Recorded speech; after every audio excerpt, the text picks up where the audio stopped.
Hey everyone, Richard from Digital Foundry here. Out of the blue, Warner Bros. Released a new patch for Batman Arkham Knight, tidying up a number of bugs, but most curiously of all, offering up VRAM management improvements to reduce hitching in-game. Well, having tested the patch, we'd say that any improvements in this regard are fairly minimal. In this initial stress test with settings maxed and Nvidia GameWorks effects disabled, we're comparing the summer interim patch with the latest release, and we're seeing much the same level of improvement that we saw when the game was re-released at the tail end of October.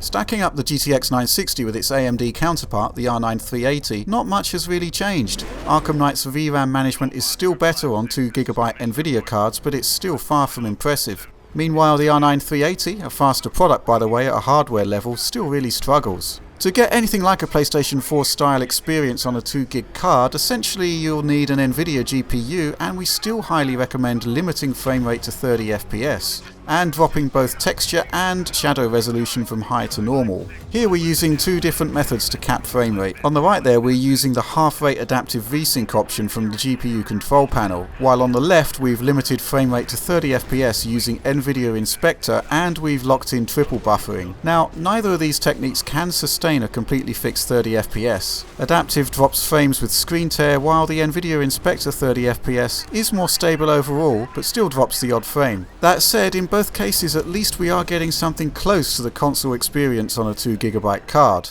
Now what's curious here is that even those with 4GB graphics cards are still facing VRAM issues. This is Arkham Knight maxed out at 1080p with a GTX 970 paired with a top of the line Core i7 6700K. We're looking for 1080p 60 performance with VSync here, but remarkably even with this level of horsepower and the required amounts of VRAM, performance is still rather wobbly. And we can tell it's a VRAM issue because dropping to normal textures clearly improves performance, but even there we're still losing frames and can't sustain 60 FPS. At this point it seems clear that this may well be the best we're going to get in terms of Arkham Knight PC performance, and that's something of a shame because the underlying game remains quite brilliant.